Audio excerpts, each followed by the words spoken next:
आमतौर पे ट्रंप की नीतियों का समर्थन करने वाले आनंद आहूजा साहब भी हमारे साथ जुड़े हुए हैं, जो न्यूयॉर्क से जुड़े हैं, अटॉर्नी है वहां के। इनके पास जाता हूं, फिर बाकी मेहमानों के पास जाऊंगा। आनंद आहूजा साहब, आप ट्रंप के इस कदम को कैसे जस्टिफाई कर रहे हैं या फिर जस्टिफाई नहीं करते हैं? क्योंकि कई मौके पर आपने ट्रंप के हर कदम का समर्थन किया, इसलिए सवाल लेकर आपके पास आया हूं। सबसे पहले मैं आपको, प्रभु दयाल जी ने बहुत सारी बातें की, मैं प्रभु दयाल जी का बहुत रिस्पेक्ट करता हूँ।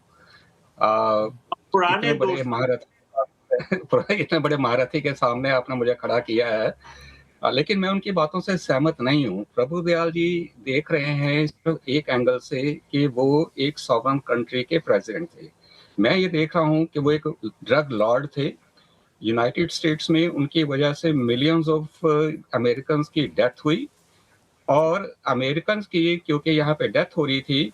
और प्रभु दयाल जी ने जो सबसे बड़ी बात यहाँ पे मिस कर दी है, वो ये कि 2020 के अंदर यूनाइटेड स्टेट्स कोर्ट ने मर्डरों के खिलाफ जो केस किया था उसमें उनको इंडाइट किया था, और यहाँ पे जो सिस्टम है इंडाइटमेंट का, वो जूरी की इंडाइटमेंट होती है। जब तक कोई ठोस सबूत ना हो तो ऐसे इंडाइटमेंट नहीं होती है।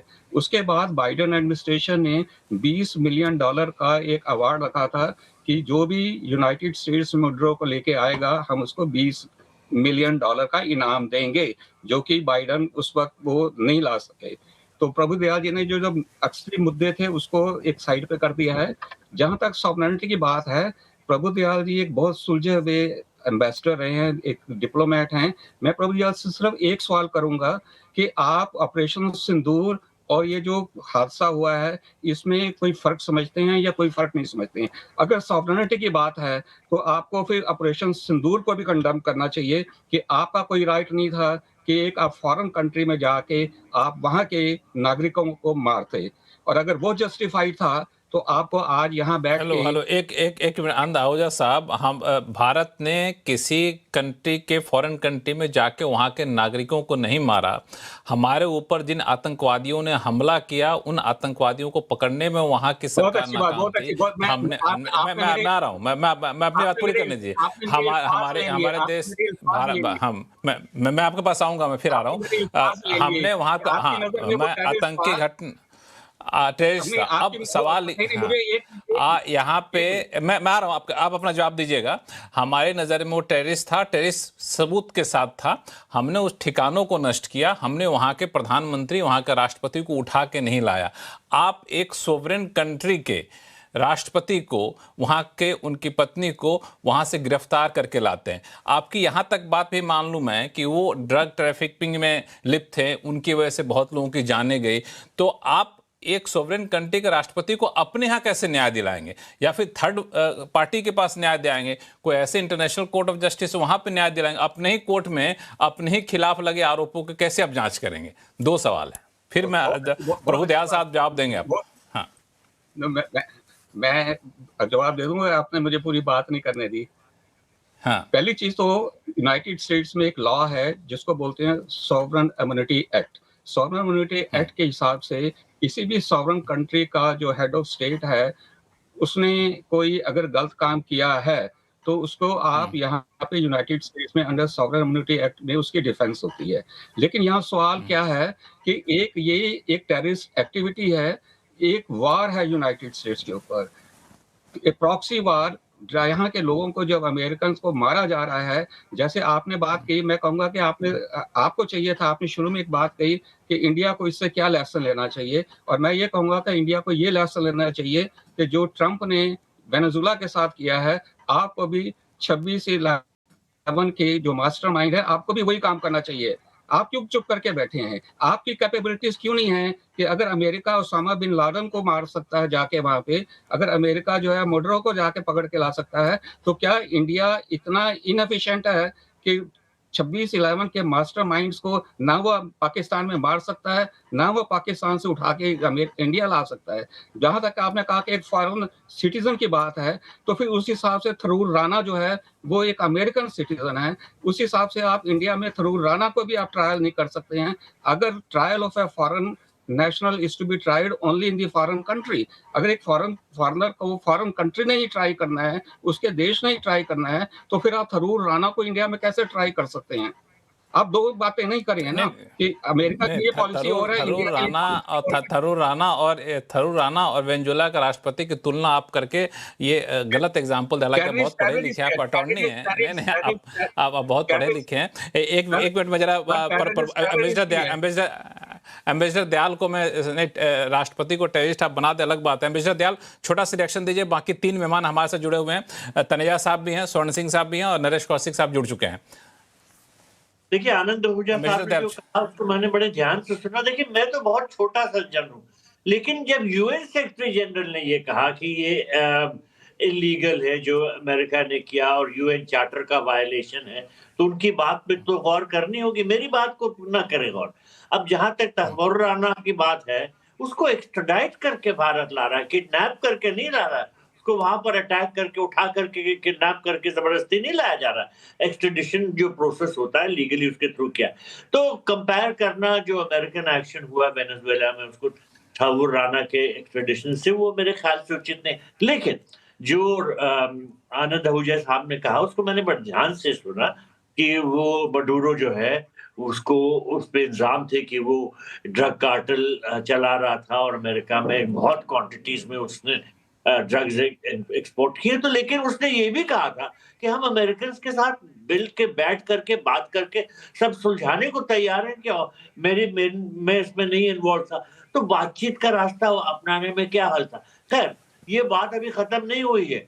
अभी जो वेनेजुएला में जो गवर्नमेंट है उसके बारे में पहले तो ट्रम्प साहब ने कहा था वाइस प्रेसिडेंट हमारे इशारे पे चलने को तैयार हैं और जैसा हम गवर्नमेंट चलाएंगे हम ही चलाएंगे हमें वेनेजुएला को। लेकिन ऐसा होता नहीं लगता, क्योंकि वहां जो सरकार है उसने पूरा अपोज किया।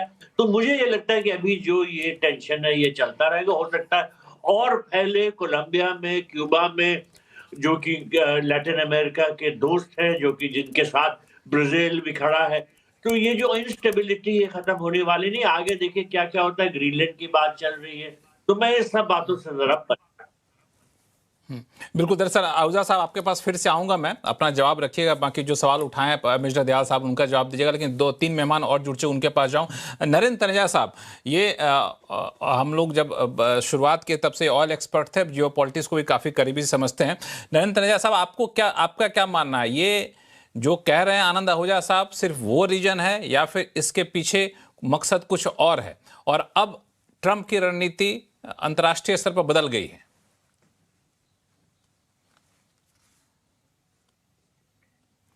म्यूट पे हैं तनेजा साहब आप। अब आप सुन पा रहे हैं मुझे? हाँ, आ रही आवाज, बताएं। हाँ, मैंने कहा 25-30 साल आप इतिहास उठा करके देखते हैं तो एक देश है इराक, वहां के एक राष्ट्रपति होते थे सद्दाम हुसैन। तो अमेरिका ने, इंग्लैंड, सब लोगों ने, पश्चिम के देशों ने मिलकर कहा था कि इनके पास वेपन्स ऑफ मास डिस्ट्रक्शन है और केमिकल वेपन्स है, ये सबको खत्म कर देंगे, तो लिहाजा इनको जीने का हक नहीं है। और क्या हुआ वो सारे सब लोग जानते हैं। और बाद में उसी पश्चिम के देशों ने, उन्हीं टोनी ब्लेयर साहब ने ये कहा कि हमसे गलती हो गई, वहां कोई वेपन्स ऑफ मास डिस्ट्रक्शन नहीं थे, लेकिन सद्दाम हुसैन तो मारे गए, इराक तो खत्म हो गया। अब जो इराक है वो वाला इराक तो नहीं है। दूसरी बात, मेरा ये मानना है कि, और यूनाइटेड नेशंस के सेक्रेटरी जनरल कुछ कह रहे हैं जो न्यूयॉर्क में बैठे हैं, अमेरिका में बैठे हैं, उनका कहना है कि यूएन चार्टर है, उसकी जो स्पिरिट है उसका ही उल्लंघन है। तो हमको ध्यान थोड़ा देना पड़ेगा, लेकिन डेमोक्रेसी हर एक को हक है। आहूजा साहब को मैंने भी बड़े ध्यान से सुना और पूरे सम्मान से सुना। मेरा मानना है कि अगर वेनेजुएला, जहां पे दुनिया के सबसे बड़े तेल के भंडार है, कोई देश ऐसा नहीं जिसके पास वेनेजुएला से ज्यादा तेल के भंडार हो, दुनिया के सबसे बड़े भंडार है, और अगर वेनेजुएला में तेल नहीं होता तो ट्रम्प साहब झांक के नहीं देखते वेनेजुएला को, झांक के नहीं देखते उधर कि ट्रम्प वेनेजुएला है कहां नक्शे पर। क्योंकि उनका सौभाग्य दुर्भाग्य जो भी है, उनके पास तेल के भारी भंडार है, और अमेरिका दुनिया का सबसे बड़ा तेल का उत्पादक है, लेकिन दुनिया का सबसे बड़ा उपभोक्ता भी है। जितनी उनकी जरूरत तेल की है, वो जरूरत खाली अमेरिका से पूरी नहीं होती, हालांकि वो दुनिया के सबसे बड़े उत्पादक हैं। उनको एनर्जी सिक्योरिटी चाहिए। वो ये चाहते हैं, जिस तरह का उनका एजेंडा है, make America great again, basically है कि bring manufacturing back to America, वो चाह। और मैन्युफैक्चरिंग के लिए आपको वो सब कुछ चाहिए जो वेनेजुएला के पास है। इसलिए आपको वो वाला तेल चाहिए जिससे डीजल बन सके, वो तेल चाहिए जिससे टार बन सके, वो सारा कुछ चाहिए। और वेनेजुएला जो है बिल्कुल पड़ोस में है, सऊदी अरब से समुद्री जहाज से तेल जाता है, इराक से जाता है, उसे 22 से 30 दिन लग जाते हैं। शिपिंग कॉस्ट ज्यादा, इंश्योरेंस कॉस्ट ज्यादा, इकोनॉमिक्स महंगी पड़ती है। और जबकि वेनेजुएला वहां से 6 दिन का रास्ता है समुद्री जहाज से, और हवाई जहाज से 3 घंटे मुश्किल से लगते हैं। तो वो उनके बैकयार्ड में एक तरीके से, तो इसीलिए उनको ये लगा है कि भाई कुल मिलाकर के जो एनर्जी सिक्योरिटी है उनकी, जो पूरा वेस्टर्न हेमिस्फीयर है उसके अंदर वो एनर्जी सिक्योरिटी को पुख्ता करना चाहते हैं। वो कनाडा को निशाने पर रखते हैं। कनाडा में भारी तेल के भंडार है, ग्रीनलैंड में भारी तेल के भंडार है, मैक्सिको में तेल के भारी भंडार है। आपने देखा वेनेजुएला में क्या हो रहा है। वेनेजुएला के पड़ोस में एक और देश है कोलंबिया, उसको भी धमकी दी गई, वहां भी तेल के भंडार है।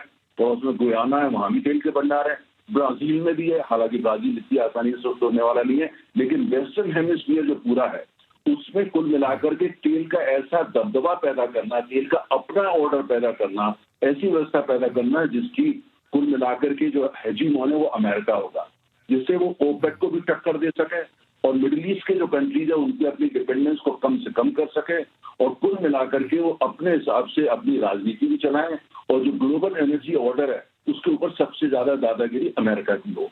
अब ये सबके पीछे जड़ में आप ध्यान से जाते हैं तो तेल है। जैसे मैंने कहा, अगर वेनेजुएला में तेल नहीं होता तो वहां पे ये ऐसा कोई कदम वो नहीं उठाते। दूसरी बात, साथ में उनकी नजर ये है कि पूरा जो वो इलाका है, वेनेजुएला और क्यूबा के बहुत घनिष्ठ संबंध है। वेनेजुएला को टारगेट किया गया क्योंकि वेनेजुएला वो सोर्स है जहां से क्यूबा की जो रिजीम है वो सस्टेन कर पाती है। आपने वेनेजुएला को अगर कब्जे में ले लिया तो कुछ दिनों की बात है, क्यूबा भी ज्यादा टिक नहीं पाएगा। तो कुल मिलाकर के ये जो वेस्टर्न हेमिस्फीयर में अमेरिका का ये कि ये पूरा इलाका हमारा, हम यहाँ चीन को नहीं घुसने देंगे, हम यहाँ रूस को नहीं घुसने देंगे। और देखिए वहां की जो वेनेजुएला की अर्थव्यवस्था है उसमें बहुत बड़ी पैठ है चाइना की और रशिया की। वेनेजुएला $80 बिलियन ओ करता है चाइना को, रशिया को $80 बिलियन, ईरान को भी करता है $10 बिलियन, भारत को भी करता है $1 बिलियन, और भी कई देश है। तो उनकी अर्थव्यवस्था ऐसी जब हो जाए जिससे कि उनके बाकी जो देश है उनसे तार कट जाए, खासतौर से चीन से, जिससे कि कुल मिलाकर के जो पूरा वेस्टर्न हेमिस्फीयर है, जो लैटिन अमेरिका है, वो उसमें वहां वो सब कुछ जो अमेरिका चाहता है। ये ग्लोबल जियोपॉलिटिक्स है जिसकी धुरी जो है तेल है, और तेल को उसका यूज किया जा रहा है। और अगर आप ध्यान से देखें, उन्होंने ट्रम्प सरकार ने जो अपना स्ट्रेटेजी विजन लेके उन्होंने अनाउंस किया था अभी कुछ हफ्ते पहले ही, उसमें ये सब कुछ था, लेकिन पूरी दुनिया ने उसको ज्यादा ध्यान से देखा नहीं कि ट्रम्प साहब हैं, उनके जो मर्जी से आते, ये स्ट्रेटेजी के तहत सारा कुछ हो रहा है। और अगर आप इसको बहुत ध्यान से देखते हैं तो वेस्टर्न हेमिस्फीयर वो उन्होंने अपने पास रख लिया है, बाकी को ये इशारा करा है कार्व आउट करो, जो आप संभाल सकते हो अपना स्फीयर ऑफ इन्फ्लुएंस आप बनाइए, हम ज्यादा दखलंदाजी नहीं करेंगे। कुल मिला के किसी से बेचैनी तैमान है। हाँ, तो कुल मिला के इस पूरे घटनाक्रम की जड़ में आपके हिसाब से तेल की पॉलिटिक्स है। अब पूरे वर्ल्ड ओवर में जो क्रूड ऑयल सप्लाई का जो दबदबा है, कह सकते हैं कि उसका नेतृत्व खुद यूएस करना चाहता है, और उसी रणनीति का एक हिस्सा वेनेजुएला के ऊपर इस तरह का हमला किया जा रहा है।